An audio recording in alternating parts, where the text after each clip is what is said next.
ನನಗೆ ಈ ಸಿನಿಮಾದಲ್ಲಿ ಸಿಕ್ಕಂಥ ಎಕ್ಸ್ಪೀರಿಯನ್ಸು ನನ್ನ ಇಷ್ಟ ಜೀವನದ ಚಿತ್ರ ಜೀವನದಲ್ಲಿ ನಾನು ಸಿಗಲಿಲ್ಲ ಅಂತ ಹೇಳ್ತೀನಿ. ಅಷ್ಟು ವಿಶೇಷವಾದಂಥ ಒಂದು ಅನುಭವವನ್ನು ಈ ಚಿತ್ರ ನನಗೆ ತಂದುಕೊಟ್ಟಿದೆ. ಬಹುಶಃ ನೀವು ಇಲ್ಲೇನು ನೋಡ್ತಾ ಇದ್ರಿ, ನೀವು ಇಲ್ಲಿ ಮಾಧ್ಯಮದವರು, ನಾವು ಇದೇ ಒಂದು ಹಾಲ್ಗೆ ಸಾಕಷ್ಟು ಸಿನಿಮಾಗಳ ಟ್ರೈಲರ್ ಲಾಂಚ್, ಟೀಸರ್ ಲಾಂಚ್ಗೆ ಬರ್ತಾ ಇರ್ತೀವಿ. ಆದರೆ ಈ ಒಂದು ಮೋಷನ್ ಪಿಕ್ಚರ್ನ ಲಾಂಚ್ ಮಾಡೋದನ್ನ ಎಷ್ಟು ವಿಶೇಷವಾಗಿ ಕಟ್ಟಿಕೊಟ್ಟಿದ್ದಾರೆ ಅನ್ನೋದು ಇಲ್ಲಿ ಮಾಧ್ಯಮದವ್ರು ನೀವೆಲ್ಲರೂ ಬಂದಿದ್ದೀರಿ, ನಿಮಗೆ ನೋಡಿದ್ರೆ ಅರ್ಥ ಆಗುತ್ತೆ. ಈ ಒಂದು ಪೋಸ್ಟರ್ ಲಾಂಚ್ಗೆ ಇಷ್ಟೊಂದು ಅಚ್ಚುಕಟ್ಟಾದಂಥ ಒಂದು ವ್ಯವಸ್ಥೆಯನ್ನು ಮಾಡಿಕೊಟ್ಟಿದ್ದಂದರೆ ಈ ತಂಡ, ಇನ್ನು ಸಿನಿಮಾವನ್ನು ಎಷ್ಟು ಅದ್ಧೂರಿಯಾಗಿ ಮಾಡಿರ್ತಾರೆ ಅನ್ನುವಂಥ ಒಂದು ಸಣ್ಣ ಝಲಕ್ ಬಹುಶಃ ಅವರಿವತ್ತು ಕೊಟ್ಟಿದ್ದಾರೆ ಅಂತ ಅನಿಸುತ್ತೆ ನನಗೆ. ಇದನ್ನು ಇಷ್ಟು ಅದ್ಧೂರಿಯಾಗಿ ಮಾಡಿದ್ದಕ್ಕೆ ಫಸ್ಟು ಚಿತ್ರತಂಡಕ್ಕೆ ನಾನು ಕಂಗ್ರ್ಯಾಚುಲೇಷನ್ಸ್ ಹೇಳ್ತೀನಿ. ಇದನ್ನು ನನಗೇನು ಹೊಸದಲ್ಲ ಸರ್, ನಾನು ಸಿನಿಮಾದಲ್ಲಿ ಬಹಳ ದಿನಗಳ ಕಾಲ ಈ ತಂಡದಲ್ಲಿ ಕೆಲಸ ಮಾಡಿರೋದ್ರಿಂದ ನನಗೆ ಇದು ತುಂಬ ಸರ್ಪ್ರೈಸಿಂಗ್ ಅಂತ ಅನ್ಸಲ್ಲ. ಇಷ್ಟೇನಾ ಅಂತ ಅನ್ಸುತ್ತೆ. ಬಿಕಾಸ್ ಅವ್ರಿಗಿರುವಂಥ ಕಲ್ಪನಾ ಶಕ್ತಿ ಇನ್ನೂ ತುಂಬ ತುಂಬ ತುಂಬ ದೊಡ್ಡದಿದೆ. ಆ ಮಟ್ಟಕ್ಕೆ ಈ ಸಿನಿಮಾ ಅವ್ರನ್ನ ತೊಗೊಂಡು ಹೋಗಲಿ ಅನ್ನೋದಷ್ಟೇ ನನ್ನ ಹಾರೈಕೆ ಅವ್ರಿಗೆ ಹೇಳ್ತೀನಿ. ಇನ್ನೂ ಈ ಪ್ರೋಗ್ರಾಮ್ ಶುರು ಆಗ್ತಿದ್ದಂಗೆ ಇಲ್ಲಿ ವಾದ್ಯ ವೃಂದದವರಿದ್ರು, ನಿಮಗೆ ದೊಡ್ಡ ಚಪ್ಪಾಳೆ ಬರಲೇಬೇಕು. ಯಾಕೆಂದರೆ ಅಲ್ಲಿ ಪಕ್ಕದಲ್ಲಿ ಕುತ್ಕೊಂಡು ಮ್ಯೂಸಿಷಿಯನ್ಗೆ ಕರೆಕ್ಟಾಗಿ ಯಾರಾದರೂ ಗಣ್ಯರು ಎದ್ದು ಬಂದರೆ ಅವ್ರು ಮಾತಾಡೋಕ್ಕೆ ಮುಂಚೆ ಅದನ್ನು ಆಫ್ ಮಾಡಬೇಕು ಅಂತಲೂ ಗೊತ್ತಾಗಲ್ಲ. ಆದರೆ ನೀವು ಅದನ್ನು ಲೈವ್ ಆಗಿ ಎಷ್ಟು ಅದ್ಭುತವಾಗಿ ನುಡಿಸಿದ್ರಿ. ಗಣ್ಯರು ಬರಬೇಕಾದ್ರೆ ನುಡಿಸ್ತಾ ಇದ್ರಿ, ಅವ್ರು ಮಾತಾಡ್ಬೇಕಾದ್ರೆ ನಿಲ್ಲಿಸ್ತಾ ಇದ್ರಿ. ನಿಮಗೆ ತುಂಬ ದೊಡ್ಡ ಚಪ್ಪಾಳೆಯನ್ನು ಕೊಡ್ತೀನಿ. ಜೊತೆಗೆ ನಾವು ಮಂಗಳೂರು ಕಡೆ ಅಥವಾ ಯಾವುದೇ ಒಂದು ಕಾರ್ಯಕ್ರಮ, ಸಾಂಸ್ಕೃತಿಕ ಕಾರ್ಯಕ್ರಮ ಅಂತಂದರೆ ಅಲ್ಲಿ ಹುಲಿಗಳು ಡ್ಯಾನ್ಸ್ಗಳು ನೋಡಿ ನಮ್ಗೆ ಅಭ್ಯಾಸ ಇತ್ತು ಸರ್. ನಿಜವಾಗ್ಲೂ ನಾನು ಲೈವ್ ಆಗಿ ಗಂಡು ಹುಲಿಗಳ ಡ್ಯಾನ್ಸನ್ನು ಮಾತ್ರ ನೋಡಿದ್ದೀನಿ.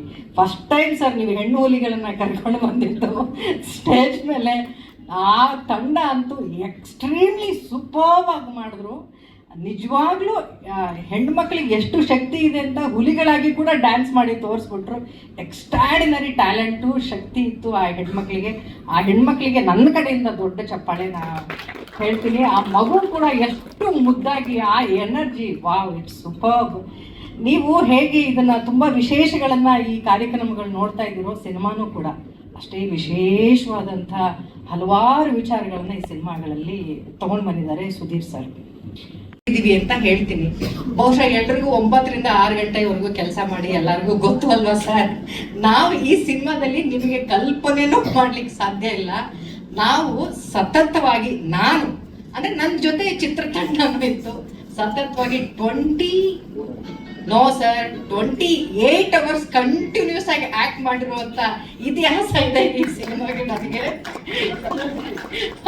ನನ್ನ ಕೆಪಾಸಿಟಿ ಅಲ್ಲ ಸರ್, ಅದಕ್ಕೂ ಮೀರಿ ಆಕ್ಟ್ ಮಾಡ್ಬಿಟ್ಟಿದ್ದೀನಿ ಸರ್. ಅದು ಬಹುಶಃ ನಮ್ಮ ಕೆಪಾಸಿಟಿ ಅಷ್ಟೆಲ್ಲ ಇರಲಿಲ್ಲ. ಬಹಳ ವರ್ಷ ಆಗೋಗಿತ್ತು. ತುಂಬ ಚಿಕ್ಕ ಹುಡುಗಿಲಿ ಬೆಳಗ್ಗೆ 9 ಗಂಟೆಯಿಂದ ರಾತ್ರಿ ಎಲ್ಲ ಶೂಟ್ ಮಾಡಿ ಬೆಳಗಿನ ಜಾವ 6 ಗಂಟೆಗೆ ಪ್ಯಾಕಪ್ ಮಾಡ್ತಾ ಇದ್ರು. ಆದರೆ ಬೆಳಗ್ಗೆ 5 ಗಂಟೆಗೆ ಎದ್ದವರು ರಾತ್ರಿ ಎಲ್ಲ ಶೂಟ್ ಮಾಡಿ, ಅದು ಕೊರಗಜ್ಜನ ತುಂಬ ವಿಶೇಷವಾದಂತಹ ಒಂದು ಸನ್ನಿವೇಶ. ನಮಗೆ ನಿಜವಾಗ್ಲೂ ಆಯಾಸ ಆಗಿರೋದೇ ಗೊತ್ತಾಗ್ಲಿಲ್ಲ. ಸೂರ್ಯ ಉದಯ ಆದ್ಮೇಲೆ ನಮಗೆ ಗೊತ್ತಾಗಿದ್ದು ಅಯ್ಯೋ ಇಷ್ಟೊತ್ತಾಗೋಗಿದ್ಯಾ ಅಂತ. ಬಟ್ ಆವಾಗ ನಮಗೆ ಟಯರ್ಡ್ನೆಸ್ ಸ್ಟಾರ್ಟ್ ಆಯ್ತು. ಸೂರ್ಯ ಸನ್ರೈಸ್ ಆದ್ಮೇಲೆ, ಬಹುಶಃ ಸನ್ರೈಸ್ ಆದ್ಮೇಲೆ ಡೈರೆಕ್ಟರ್ ಸರ್ ಪ್ಯಾಕಪ್ ಹೇಳ್ತಾರೆ ಅಂತ ನಾವೆಲ್ಲರೂ ಕಾಯ್ತಾ ಇದ್ರೆ ಮೇಡಮ್ ಡ್ರೆಸ್ ಚೇಂಜ್ ಹೋದ್ರು 6-7 ಗಂಟೆಗೆ. ಅಂದ್ರೆ 5 ಗಂಟೆಗೆ ಸ್ಟಾರ್ಟ್ ಮಾಡಿದವರು ಮಾರನೇ ದಿನ ತಿಂಡಿ ತಿಂದು 9 ಗಂಟೆಗೆ ಸೆಟ್ನವರೆಲ್ಲ ತುಂಬಾನೇ ಕಷ್ಟ, ಇದು ಮಾಡಕ್ ಆಗೋದೇ ಇಲ್ಲ ಅಂದಾಗ ಅವ್ರು ಪ್ಯಾಕಪ್ ಮಾಡಿದ್ರೆ ಹೊರತು ಅವ್ರಿಗೇನು ಎನರ್ಜಿ ಕಡಿಮೆ ಆಗಿರ್ಲಿಲ್ಲ ಸರ್. ಪಕ್ಕದಲ್ಲಿರೋರಿಗೆಲ್ಲ ಎನರ್ಜಿ ಕಡಿಮೆ ಆಗೋಗಿತ್ತು. ಹಾಗಾಗಿ ಒಂದಲ್ಲ ಎರಡಲ್ಲ ಈ ಸಿನಿಮಾದಲ್ಲಿ ಈ ತರ 100 ಸನ್ನಿವೇಶಗಳನ್ನ ನಾವು ನೋಡ್ಕೊಂಡು ಬಂದಿದೀವಿ. ಅದು ಮೋಸ್ಟ್ಲಿ ಒಂದು ಅರ್ಧ ಗಂಟೆಯಲ್ಲೇ ಫೈನಲೈಸ್ ಆಗಿರ್ಬೋದು ಮೋಸ್ಟ್ಲಿ. ಏನಂದ್ರೆ ನಾನು ಆಕ್ಚುಲಿ ಒಂದು ಕೊರಗಜ್ಜ ಆರಾಧಕ ಕುಟುಂಬದಿಂದ ಬಂದವನು. ಪರಂಪರೆ, ಪದ್ಧತಿ, ನೆಲ ಇದನ್ನ ಪ್ರಪಂಚದಾದ್ಯಂತ ಕೊರಗಜ್ಜ ಆರಾಧಕರಿಗೆ ಅವರ ಯಾವುದೇ ಭಾವನೆಗೆ ಧಕ್ಕೆ ತರದಂತೆ ಚಿತ್ರೀಕರಿಸಿ ಅದನ್ನ ಜಗತ್ತಿನಾದ್ಯಂತ ತೋರಿಸ್ಬೇಕು ಅಂತ ನನ್ನ ಸೇಮ್ ಡೇ ಆಕ್ಚುಲಿ ಅವ್ರ ಫೋನ್ ಎತ್ತಾನೆ ಇರ್ಲಿಲ್ಲ. ನನ್ನ ನಾರ್ಮಲ್ ಆಗಿ ಸಾಧಾರಣ ಕಂಟಿನ್ಯೂಸ್ ಆಗಿ ಒಂದು ಹಾ, ಜಗಳ ಆಗಿತ್ತು ನಮ್ಗೆ. ಅವ್ರನ್ನ ಬಿಟ್ಟೋಗಿದ್ದೆ. ಸೊ ಅದಕ್ಕೆ ನಾನು ಒಪ್ಕೊಂಡೆ. ಬಟ್ ಆಮೇಲೆ ಶೂಟಿಂಗ್ ಶುರು ಆದ್ಮೇಲೆ ಸಾಧಾರಣ ಒಂದು 4-5 ಕಡೆ ಅಡಚಣೆ ಆಯ್ತು. ತುಂಬಾ ಫೈನಾನ್ಷಿಯಲ್ ಲಾಸ್ ಅಂತೂ ತುಂಬಾ ಜಾಸ್ತಿನೇ ಆಯ್ತು. ಏನು ಮಾಡಕ್ಕಾಗಲ್ಲ. ಕೊರಗಜ್ಜ ನಮ್ಮನ್ನ ಏನಾದ್ರು ಮಾಡಿ ನಮ್ಮನ್ನ ಇದು ಸಪೋರ್ಟ್ ಮಾಡ್ತಾನೆ ಅಂತ ಹೇಳ್ಕೊಂಡು ನಾವು ಮತ್ತೆ ಕಂಟಿನ್ಯೂ ಮಾಡಿದ್ವು. ಏನೂ ತೊಂದರೆ ಆಗಿದೆ. ಶೂಟಿಂಗ್ ಅಂತೂ ಕಂಪ್ಲೀಟ್ ಆಯ್ತು. ಅದಾದ್ಮೇಲೆ post production time, actually shooting ಸ್ವಲ್ಪ ಬೇಗನೆ ಆಯ್ತು. 1.25 ವರ್ಷ ಎಲ್ಲ ಶೂಟಿಂಗ್ ಮುಗೀತು. ಇನ್ನು ಇವ್ರದ್ದು ನಮ್ಮ ಡೈರೆಕ್ಟರ್ದೇ ಥಾಟ್ಸ್ ಎಲ್ಲ ಡಿಫ್ರೆಂಟ್ ಥಾಟ್ಸ್ ಎಲ್ಲ. ಪ್ರತಿ ಸ್ಟೇಜ್ ಅಲ್ಲೂ ಅವ್ರದ್ದು ಕಾಲ್ ಶೀಟ್ ಸಿಗಲ್ಲ. ಈಗ ಗೋಪಿ ಸುಂದರ್ ಮ್ಯೂಸಿಕ್ ಡೈರೆಕ್ಟರ್ ಆದ್ರೆ ಅವ್ರದ್ದು ಕಾಲ್ ಶೀಟ್ ಸಿಗ್ಬೇಕಾದ್ರೆ ಇನ್ನೊಂದು 6 ತಿಂಗಳು. ಆಮೇಲೆ ನಮ್ಮ ಲಿಜು ಅಂತ ಇವರು DI, ಅವ್ರು ನಮ್ಮ ಕೇರಳ ಗವರ್ಮೆಂಟ್ ಇಂದ ಸತತ 3 ಸಲ ಇದು ತಗೊಂಡಿದ್ದಾರೆ, ಏನು ಅವಾರ್ಡ್ ತಗೊಂಡಿದ್ದಾರೆ. ಅದೇ ರೀತಿ ನಮ್ಮ VFX ನ ಲವನ್ ಮತ್ತೆ ಕುಶನ್ ಅಂತ. ಹಾಗೆ ಈಗ ಮೊನ್ನೆ ಪುಷ್ಪ ಪಿಕ್ಚರ್ ಮಾಡಿದವರು ಬಿಬಿನ್ ದೇವ್ ಅಂತ ಸೌಂಡ್ ಡಿಸೈನ್ ಮಾಡ್ತಾ ಇದ್ದಾರೆ. ಅವರು ಅದ್ಭುತ ಸೌಂಡ್ ಡಿಸೈನರ್ ಆಕ್ಚುಲಿ. ಅದೇ ರೀತಿ ಗೋಪಿ ಸುಂದರ್, ಇವ್ರನ್ನ ಮ್ಯಾನೇಜ್ ಮಾಡೋದೇ ಕಷ್ಟ ಸೆಟ್ ಇದರಲ್ಲಿ. ಫಸ್ಟ್ ಆಫ್ ಆಲ್ ಯಾವಾಗ ಗಲಾಟೆ ಆಗುತ್ತೆ ಅಂತ ಗೊತ್ತಾಗಲ್ಲ. ಬೆಳಿಗ್ಗೆ ಮತ್ತೆ ಅದನ್ನು ಸರಿ ಮಾಡಬೇಕು. ಪ್ರತಿದಿನ ಇದೇ ನಮ್ದು ಪ್ರಾಬ್ಲಮ್ಸ್ಗಳು. ನಾವು ನಾನು ಹೇಳಿದ್ನಲ್ಲ, ಕೊರಗಜ್ಜನ ಆರಾಧಕರಿಗೆ ಯಾವ ಭಾವನೆಗೆ ಧಕ್ಕೆ ತರುವಂತದ್ದು ನಾವು ಏನೂ ಮಾಡಿಲ್ಲ. ಆಸ್ ಇಟ್ ಈಸ್ ಏನಿದೆ ಅದನ್ನೇ ಶೂಟ್ ಮಾಡಿದ್ದೇವೆ. ಯಾವ್ದು ನಾವು ಕಮರ್ಷಿಯಲ್ ಆಗಿ ಯೂಸ್ ಆಗಿದೆ. ಅಲ್ಲಿದ್ದು ಪರಂಪರೆ ಪದ್ಧತಿ ಅದನ್ನ ವರ್ಲ್ಡ್ ವೈಡ್ ತೋರಿಸ್ತಾ ಇದ್ದೆ. ನಮ್ಮ ಪರಂಪರೆ ಹಂಗಿದೆ ಅಂತ ನಾವು ತೋರಿಸ್ತಾ ಇದ್ದೇವೆ ಅಷ್ಟೇ, ಬೇರೆ ಏನೂ ಮಾಡಿಲ್ಲ. ಸರ್, ತಮ್ಮ ಕಮರ್ಷಿಯಲ್ ಆಗಿ ತೋರಿಸುವಂತದ್ದು ಅರ್ಥ ಆಗಿಲ್ಲ ನಿಮ್ಗೆ ಯಾವ ತರ ಅಂತ. ಸರ್, ರಾಮ ಕೃಷ್ಣರ ಬಗ್ಗೆ ಸಿನಿಮಾ ಮಾಡೋದು ಹೋಗ್ತೀರಾ ಸರ್ ನೀವು? ಶ್ರೀರಾಮಚಂದ್ರ ಬಗ್ಗೆ ಸಿನಿಮಾಗಳಾಗಿದೆ, ಸೀರಿಯಲ್ ಆಗಿದೆ. ಸೊ ಅದನ್ನ ಒಪ್ಪೋರು ನಮ್ಮ ಭಾಗದ ದೇವರುಗಳನ್ನ ಸಿನಿಮಾ ಮಾಡೋದ್ರಲ್ಲಿ ಏನ್ ತಪ್ಪಿದೆ? ಅಲ್ಲ ಸರ್, ನಿಮ್ದಲ್ಲ, ಅವರ ಪ್ರಶ್ನೆಗೆ ನನ್ನ ಒಂದು ಸಣ್ಣ ಸೊಲ್ಯೂಷನ್. ಬಿಕಾಸ್ ನಂಗದು ಇನ್ನೂ ತಪ್ಪು ಅಂತ ಅನ್ಸ್ಲಿಲ್ಲ. ನನ್ಗೆ ಅದು ತಪ್ಪು ಅಥವಾ ನಾನು ಮಾಡಬಾರ್ದು ಅಂತ ಅನ್ಸಿದ್ರೆ ಅದೇ ನಾನು ಒಪ್ಕೊಳ್ತೇನೆ. ಅದೇ clarification, this what I am asking. Because clarification ನಿಮ್ಗೆ ಇದೆ ಸರ್. ಈಗ ಆ ದೇವರುಗಳನ್ನ ನಾವು ತೋರಿಸ್ಬೋದು, ನಮ್ಮ ದ್ರಾವಿಡರ ದೇವರುಗಳನ್ನ ನಾವು ತೋರಿಸ್ಬಾರ್ದ? ಯಾರು ಹೇಳಿದ್ದು? Who told this? No sir, ಅದು ನಾವು ಮಾತಾಡೋದಷ್ಟೇ. ಒಂದು ನಿಮಿಷ. ಅಲ್ಲ ಸರ್, ದೈವ ದೇವ ಎರಡೂ ಒಂದೇ. ಈಗ ದೈವಾಂಶ ಸಂಭೂತ ಅಂದ್ರೆ ಏನು, ದೇವಾಂಶ ಸಂಭೂತ ಏನು? ಅಷ್ಟೇ. ಆಡ್ ಮಾತದು. ದೈವ ಬೇರೆ ಅಲ್ಲ, ದೇವ ಬೇರೆ ಅಲ್ಲ, ದೇವ ಬೇರೆ ಅಲ್ಲ. ಇವರು ನಮ್ಮ ಭಾಗದವರು ದೈವ ಅಂತಾದ್ರೆ ಹೇಳ್ಕೊಳ್ತಾರೆ, ಹೋಗ್ತಾರೆ. ಸೊ ದೇವ ದೈವ ಎಲ್ಲ ಒಂದೇ. ಸಂಸ್ಕೃತದಲ್ಲಿ ದರ್ ಇಸ್ ನೋ ಆಕ್ಚುಲಿ ಬೇರೆ ಏನು ಕೆಲಸ ಇರಲ್ಲ. ಹಾಗಲ್ಲ, ಅದು ಅವ್ರುಗಳು ಕ್ಲಾರಿಫಿಕೇಶನ್ ಕೊಡ್ತಾರೆ ಸರ್. ಅದಕ್ಕೆ ನಾವು ಕ್ಲಾರಿಫಿಕೇಶನ್ ಕೊಡಲ್ಲ. ಸರ್, ನಾನು ನಿಮ್ಮ question and answer online 3D motion post ಆದ್ಮೇಲೆ ನಿಮ್ಮ ಟ್ಯೂಷನ್ ಅವರಿಗೆ ಬಂದಿದೆ ಇದು. ಸೊ ದೈವಗಳ ಬಗ್ಗೆ ಒಳ್ಳೆ ವಿಚಾರಗಳನ್ನ ಹೇಳೋದ್ರಲ್ಲಿ ಯಾವತ್ತೂ ತಪ್ಪಿಲ್ಲ. ನಮ್ಗಳಲ್ಲೇ ಯಾರೋ ಒಬ್ರು ಮಹಾನ್ ಶಕ್ತಿ ಇದು, ನಾಳೆ ದೈವ ಆಗ್ಬೋದು. ದೈವತ್ವ ನಮ್ಮ ಮಾಡೋ ಕೆಲಸದಲ್ಲಿರುವಂಥದ್ದು. ಸೊ ಅದು ಯಾರ ಒಬ್ಬನ ಸೊತ್ತಲ್ಲ, ದೈವ ನರ್ತಕರ ಸೊತ್ತಲ್ಲ ಅದು. ನನ್ನನ್ನು ಕಳಸದಲ್ಲಿ ನನಗೆ ಅಟ್ಯಾಕ್ ಮಾಡಿಸಿದ್ದು ದೈವ ನರ್ತಕರೇ. ಅಷ್ಟು ಜನ ಅರೆಸ್ಟ್ ಆಗಿದ್ದಾರೆ ಪಾಪ. ಆಮೇಲೆ ಫೋನ್ ಮಾಡಿ ಸರ್ಕಲ್ ಇನ್ಸ್ಪೆಕ್ಟರ್ ಕೇಳಿದ್ರು, ಸರ್ ಅರೆಸ್ಟ್ ಮಾಡಿದೆ ಸರ್, ಬನ್ನಿ. ಸುಮ್ಮನೆ ಬಿಡ್ರೆ, ಅವ್ರ ಹಿಂದೆ ಯಾರೋ ಒಬ್ಬ ಕತ್ತಾಲೆ ಅಂತ ಒಬ್ಬ ನೀಚ, ಅವನ ಹೆಸರು ಗೊತ್ತಿಲ್ಲ, ನೀಚ ಮನೋವಿಕಲ್ಪ ವ್ಯಕ್ತಿ ಇದ್ದಾನೆ ಅಂತ ಗೊತ್ತಾಯ್ತು. ಆಮೇಲೆ ನನ್ಗೆ ಅಟ್ಯಾಕ್ ಮಾಡ್ಲಿಕ್ಕೆ ಕಳಿಸಿದ್ದಾನೆ. ಯಾಕೆ? ಅವ್ರನ್ನ ದೈವ ನೋಡಲ್ಲ. ಈಗ ಮೊನ್ನೆ ಹೋಗಿ ಕಾಂತಾರದ ಬಗ್ಗೆ ಹೋಗಿ ಪಿಳಿಚಂಡಿ ಅಂತ ನಮ್ಮಲ್ಲಿ ಬಹಳ ಉಗ್ರವಾದ ದೈವ ಇದೆ, ಪಿಡಿಸ್ತೇನೆ ಅಂತ ನಾನು ಹೇಳ್ತೇನೆ. ಆ ಸಿನಿಮಾ ಮಾಡಿದವರಿಗೆ ನೀವಾಗಿ ಫಸ್ಟ್ ಆಸ್ಪತ್ರೆ ಕಟ್ಸಿ ಅಂತ. ಹಾಗೆ ದೈವದ ಮಾತು ಯಾವತ್ತೂ ಸುಳ್ಳಾಗಲ್ಲ.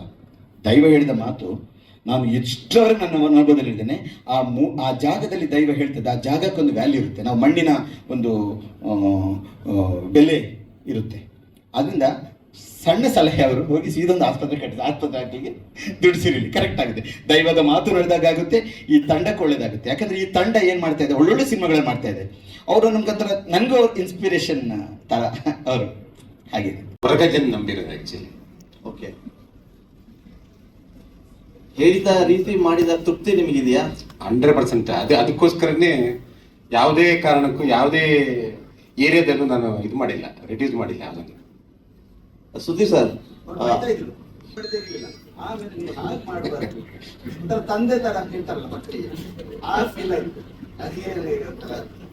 ನಾನು ಇಮೋಷನಲ್ ಆಗ್ಬೇಕು ಎಷ್ಟಾಗುತ್ತೆ ಅಂತ ಒಂದು ನನಗೆ ಇದಿತ್ತು. ಅಂದ್ರೆ ಕೆಲವರು ಸ್ಟೈಲ್ಸ್ ಇರುತ್ತಲ್ವಾ.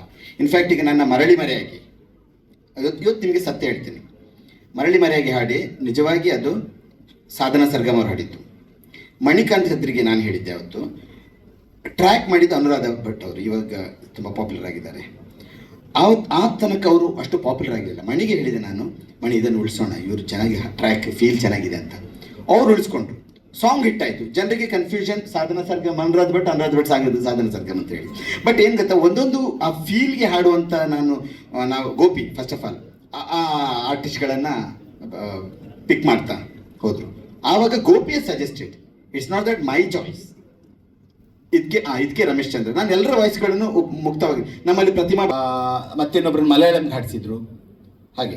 ಆ್ಯಂಡ್ ಹಿಂದಿಗೆ ಆ್ಯಕ್ಚುಲಿ ನಾವು ತಗೊಂಡಿದ್ದು, ಇವರನ್ನೆಲ್ಲ ಹಿಂದಿಗೆ ತಗೊಂಡದ್ದು. ಮತ್ತು ಈ ಆಪಾದನೆ ತ್ರಿವಿಕ್ರಮ್ ಸರಿ ಕೊಡಿ, ಅವ್ರು ಹೇಳಿದ್ರೆ ಹಿಂದಿ ಆಡ್ತಾರೆ ಕನ್ನಡದಲ್ಲಿ ಆಡಿಸ್ಬೇಡಿ ಅಂತ. ಹಾಗೆ ಆಯ್ತು. ಈ ಭಾಷೆಯನ್ನು ಕೂಡ ಪ್ರಪ್ರಥಮ ಬರೀ ಸಿನಿಮಾದಲ್ಲಿ ಯೂಸ್ ಮಾಡಿದ್ದೀನಿ. ಕೆಲವು ಕಡೆ ಕೊರಗ ಭಾಷೆ ಮಾತುಗಳು, ಹಾಡುಗಳಲ್ಲೂ ಅದು ಕೆಲವು ಕಡೆ ಬಳಕೆಯಾಗಿದೆ.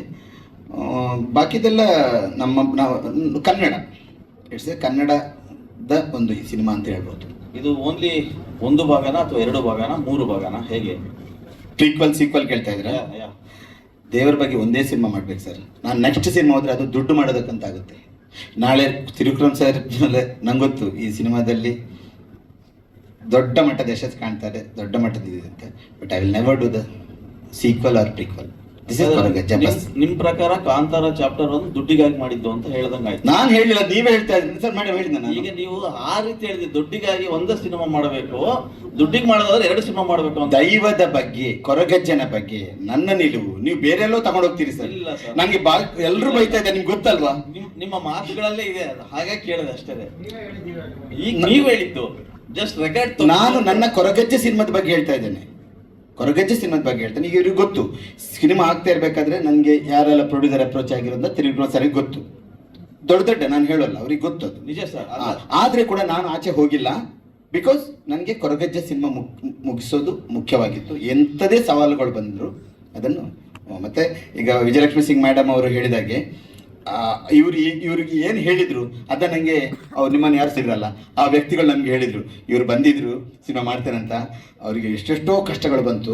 ಸೊ ನಾವು ಇದನ್ನು ಮುಟ್ಟಬೇಡಿ. ಕೊರಗಜ್ಜನನ್ನು ನಾನು ಸುಮ್ಮನೆ 2ನೇ ಕ್ಲಾಸ್ನಿಂದ ನಾನು ನೋಡ್ತಾ ಇದ್ದೀನಿ ಇದನ್ನು ಕೋಲ ಅದು ಹೇಗೆ ಮಾಡ್ತಾರಂತ. ಮುಂಚೆ ಕೊರಗಜ್ಜನ ಕೋಲಕ್ಕೆ ಈಗೆಲ್ಲ ಬ್ಯಾಂಡ್ಗಳು ಬಂದಿದೆ, ಬೇರೆ ಬೇರೆ ಥರದ ವೆಸ್ಟರ್ನೈಸ್ ಬ್ಯಾಂಡ್ಗಳಿಗೂ ಕೊರಗಜ್ಜನ ಕೋಲ ಆಗ್ತಾ ಇದೆ. ಬಟ್ ಮುಂಚೆ ಈ ಡೊಳ್ಳು ಮಾತ್ರ ಇದ್ದಿದ್ದು. ಈ ಟ್ರೆಡಿಷನಲ್ ಡೊಳ್ಳು ಯಾಕೆ ತರಿಸಿನಂದ್ರೆ ಅಲ್ವಾ ಸರ್, ಮುಂಚೆ ಈ ಬ್ಯಾಂಡಿಗೆ ಕೊರಗಜ್ಜೆ ಕುಣಿತಾ ಇದ್ರು. ಕಾಲಕ್ರಮೇಣ ಈಗ ಬೇರೆ ಬೇರೆ ರೀತಿಯ ಬ್ಯಾಂಡ್ಗಳು ಅಲ್ಲಿ ಉತ್ಪತ್ತಿಯಾಗಿದೆ.